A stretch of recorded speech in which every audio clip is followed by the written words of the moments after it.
Bonjour, je m'appelle Catherine et je suis bibliothécaire jeunesse à la Bibliothèque de Brossard.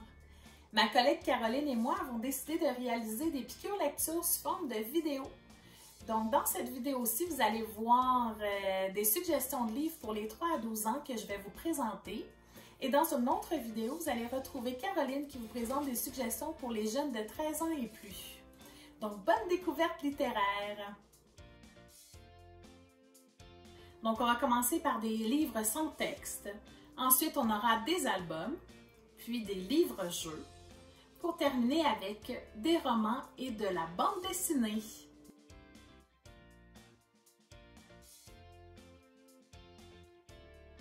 Les livres sans texte.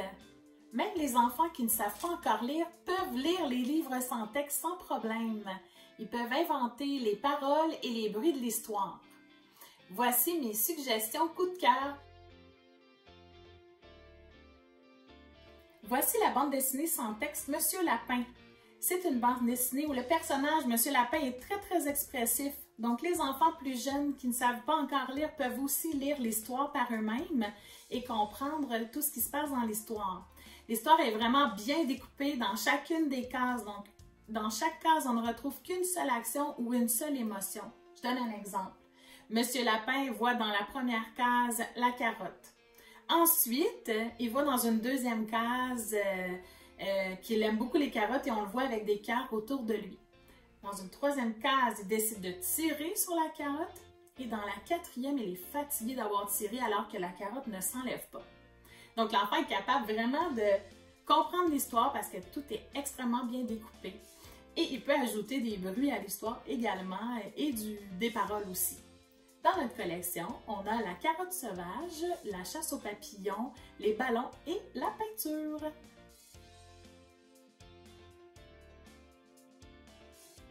Voici maintenant les livres Raconte à ta façon qui présentent les contes classiques mais sous forme très graphique et sans texte aussi. Donc dans notre collection, on a Boucle d'or et les 3 ours et le chat botté et prochainement on aura aussi les 3 petits cochons et le petit chaperon rouge. Donc voici, ça c'est mon livre personnel. Le petit chaperon rouge est représenté par un triangle rouge dans l'histoire. On a la paire de ciseaux qui représente le loup et le triangle mauve qui représente la grand-mère. Donc tout au long de l'histoire, on voit le ciseau qui se promène derrière le triangle rouge. Et même lorsque le loup mange la grand-mère et le petit chaperon rouge, on le voit même avec un triangle là, dans son ventre là, sur les lames du ciseau aussi. Comme c'est graphique, les enfants comprennent bien et ils sont capables de raconter une histoire qu'ils connaissent bien, et ça, même s'il n'y a pas de texte.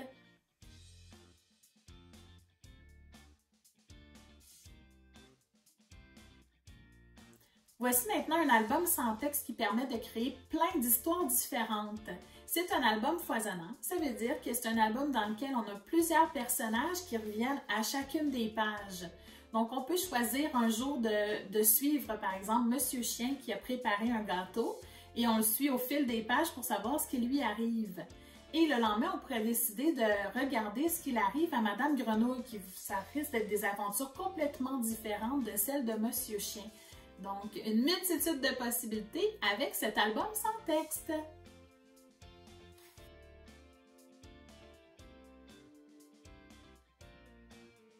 Passons maintenant aux albums.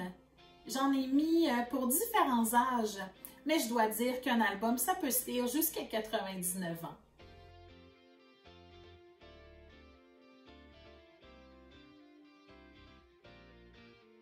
Les albums de Miss Van Hout sont vraiment superbes avec les couleurs, avec les tons là, pastel et de craie aussi. Donc, ils sont vraiment à découvrir. On parle de sujets qui intéressent les enfants, même les plus petits. Alors, on a les émotions, les sentiments, même vivre ensemble. Dans Si seulement j'étais, on va parler du bonheur. Donc, l'araignée aimerait être aussi belle que la coccinelle aimerait être aussi forte que la fourmi, etc. Jusqu'à temps que chacune des bestioles réalise qu'elle est bien comme elle est et qu'elle peut vivre du bonheur aussi. Donc, magnifiques albums à découvrir.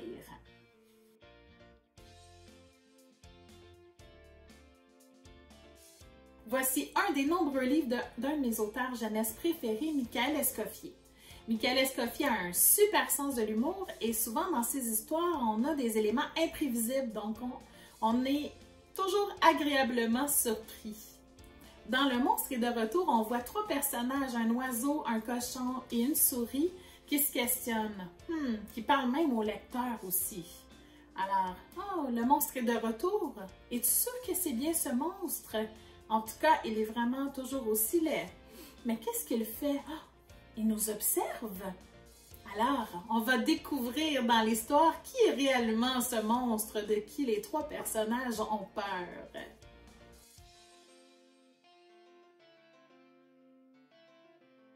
Ma maison tête. Ici, on avait plein de petites pièces dans notre tête. Une salle des machines, ensuite une salle, un salon, une pièce avec plein d'escaliers, des cours, des interminables. Ici, on se perdait là, dans toutes les pièces dans notre tête. C'est ce qu'a présenté Vig, l'auteur et illustrateur de ce livre, qui a un déficit d'attention. Alors, même si on n'a pas de déficit d'attention, on peut être très intéressé par cette histoire parce que c'est vrai qu'il y a certainement des petites chambres ou des pièces dans notre tête et il peut arriver qu'on se perde aussi dans ces pièces-là. Bonne lecture!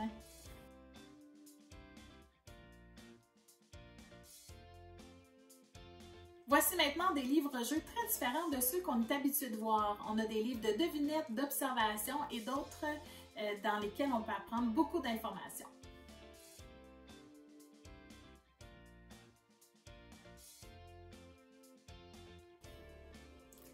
J'adore les livres-jeux d'Olivier Tallec. Il y a beaucoup d'humour dans les livres-jeux et ils ont aussi un format particulier, c'est un format à l'italienne qui s'ouvre vers le haut.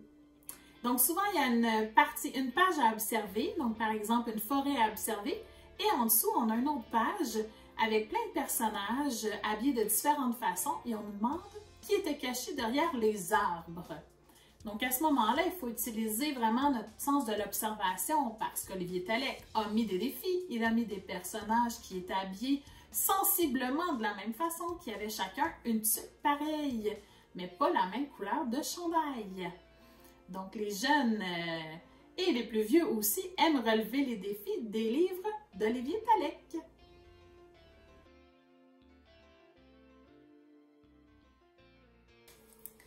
Voici un magnifique cherche-trouve qui fait changement de ceux qu'on est habitué de voir. Premièrement parce que le graphisme est extraordinaire, les couleurs sont superbes et aussi il y a tout un défi quand même parce que des fois on doit trouver des personnages, des animaux là, qui sont seulement faits en ombre, en contour ou même en dégradé de couleurs. Un super défi et en même temps très agréable à voir.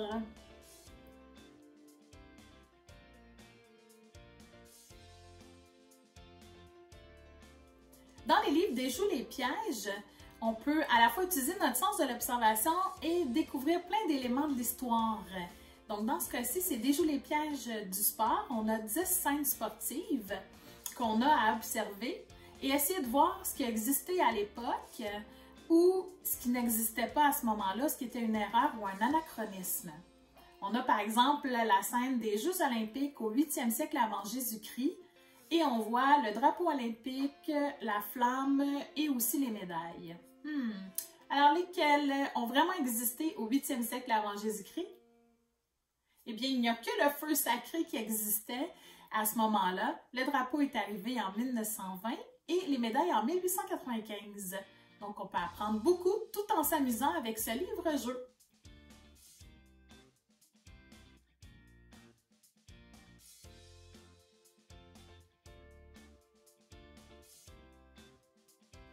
Voici quelques-uns de mes romans coup de cœur. J'en ai pris pour différents âges et aussi j'ai pris soin d'en choisir qui avait plus d'un tome. Donc si on aime le premier, on a d'autres occasions d'en lire ensuite.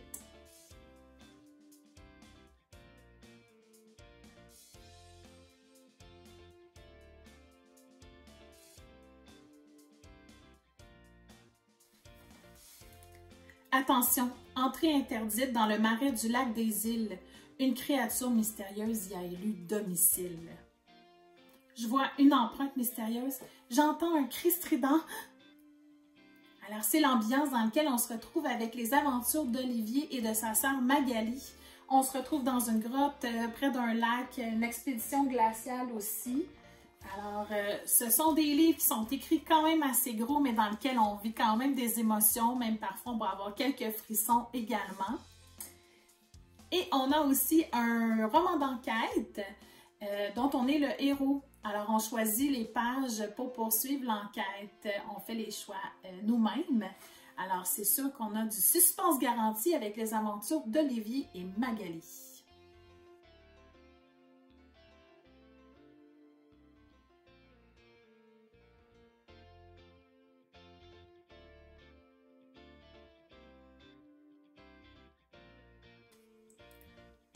Entrer dans un parc d'attractions aussi fabuleux que dangereux. Wonder Park, c'est un parc d'attractions abandonné et c'est interdit d'y accéder. Jen et Mervyn, ils n'ont pas pu s'empêcher d'y aller avec leur nouvelle amie Orage, qui est la fille du créateur du parc. Et malheureusement, leur petite sœur s'est fait enlever par un personnage à tête de singe. Donc c'est un parc d'attractions, pas avec des personnages, des gens déguisés, là. Non, non, avec des personnages qui viennent de différents mondes secrets, dont des mondes très dangereux aussi. On les retrouve, par exemple, dans un monde de pirates. Ensuite, ils vont aller dans un monde de super-héros, un autre d'extraterrestres, une station spatiale, un monde médiéval, un monde aussi, une ville de fous, et finalement, le monde très sombre d'un redoutable seigneur. Donc, pour ceux qui adorent l'aventure, Wonder Park est la série parfaite. Et on a même la bande dessinée qui va avec le tome 1 qui est maintenant disponible.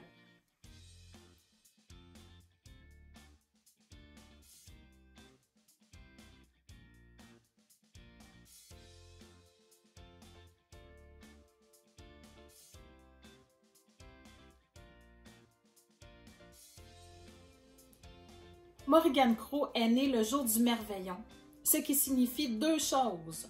1. Elle est maudite, et 2. Elle est vouée à mourir à minuit le jour de ses 11 ans. Son cercueil l'attend. Elle est sauvée in extremis par un homme étrange qui l'emmène dans le royaume magique de Nevermore. Donc c'est un monde dans lequel les animaux parlent. Elle va devenir avec un allié ici, là, elle va se lier d'amitié avec Fen, qui est un chat très grognon, qui est un chat géant qui va l'aider dans ses aventures. Elle a un mentor qui est un peu fou aussi. Et elle arrive, c'est une fille très ordinaire qui arrive dans un monde extraordinaire, un monde fantastique où il y a beaucoup de magie, de super pouvoirs et tout. Alors, à voir comment elle va se débrouiller. C'est un roman avec beaucoup d'aventures, même des éléments de surprise. Donc, quand je l'ai fini, j'avais tellement hâte d'avoir le tome 2. Et finalement, donc la mission de Morgane Crow, et finalement, je n'ai pas été déçue. Donc, c'est à découvrir à la bibliothèque.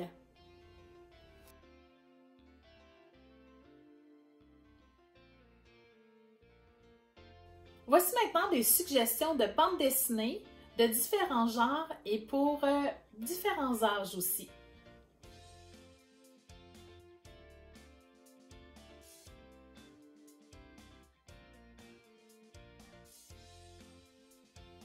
Alors, Crime à la ferme, ce sont des bandes dessinées québécoises d'enquête.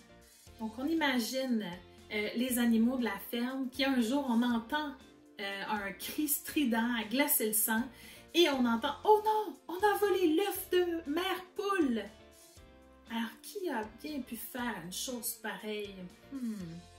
C'est une enquête pour l'inspecteur Biquette, un book détective qui n'est pas vraiment débrouillard, pas vraiment efficace, perspicace non plus. Alors, heureusement que tous les animaux de la ferme l'aident dans son enquête. À la bibliothèque, on a l'affaire de l'œuf disparu et on a aussi la mystérieuse disparition de vaches. Donc, on participe à l'enquête avec ces animaux de la ferme.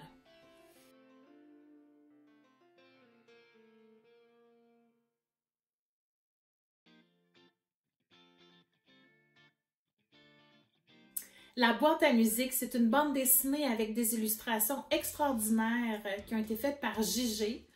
Et on arrive en fait dans un monde particulier. Donc Nola, à l'âge de 8 ans, elle reçoit à sa fête une boîte à musique très spéciale qui a appartenu à sa mère qui est décédée malheureusement il n'y a pas si longtemps.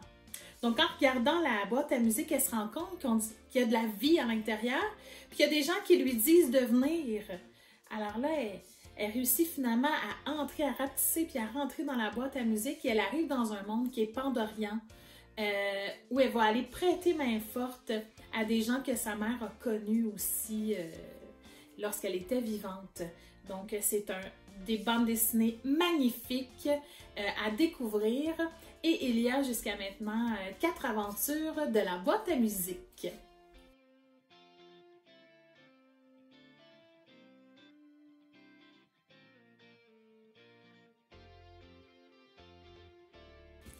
Des histoires de super-héros, on en connaît beaucoup. Mais un super-héros capable de sauter d'une case à l'autre dans une bande dessinée, on a rarement vu ça. Alors, Imbattable, c'est un super-héros qui a cette capacité-là ou ce super-pouvoir-là d'être à plusieurs endroits en même temps. Donc, il pourrait être ici en train d'aider quelqu'un dans une case et en arrière de lui, il y a un vilain qui arrive. Alors là, il va sauter d'une case plus bas puis il va venir combattre le vilain en arrière de lui. Donc, il est vraiment partout en même temps. C'est incroyable à suivre. Il y a énormément d'action dans les bandes dessinées d'Imbattable. On s'ennuie pas. Donc, à découvrir!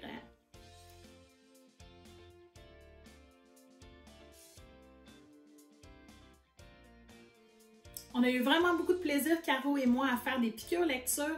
Donc, c'est sûr qu'on va en refaire tout au long de l'année. Donc, à très bientôt pour d'autres piqûres lecture.